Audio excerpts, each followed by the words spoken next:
Môre geliefde, welkom saam met my op hierdie koue nat Vrydagoggend.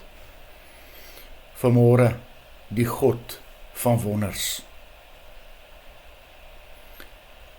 God doen nog steeds wonderwerke om ons. Ons sien dit nie raak nie. Dit maak nie die feit minder dat God dit wel doen nie. Ons lees vanmôre 'n teksgedeelte waar die disippels op 'n boot was in Matteus 14. En dan lees ons hoe dat Jesus op die water aangeloop gekom het en hulle het gedink dit is 'n spook en dan ontdek hulle maar dit is die Here Jesus en dan spring Petrus voortvarend soos hy is in die water en hy loop na Jesus toe op die water.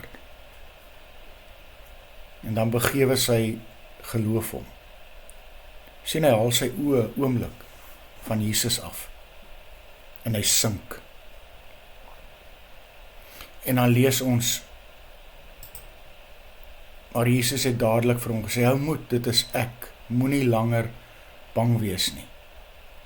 Die in die boot het voor hom neergeval en gesê, waarlik, u is die Seun van God.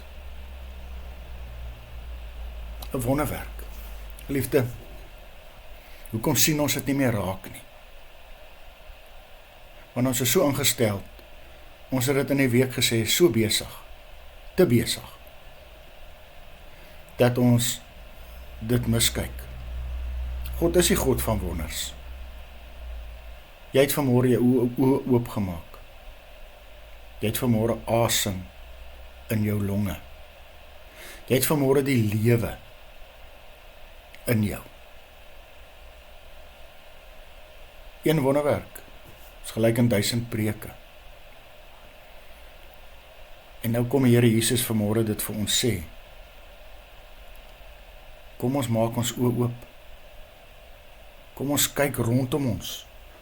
Catherine Kuhlman het 'n boek geskryf, I Believe in Miracles.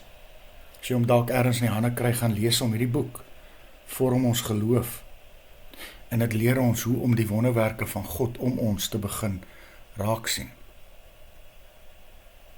Die grootste wonderwerk, het ons 'n paar weke terug vir mekaar gesê, is dat Jesus uit die dood opgewek is. Daardeur gee hy die volgende groot wonderwerk aan ons as sondaars, wat die ewige lewe gratis en verniet ontvang. Hierdie skitterende ou lied, sing hom saam met my.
Here Jesus, dankie vir elke wonder, elke dag. U is so naby my en dit versterk vanmôre my geloof. Amen.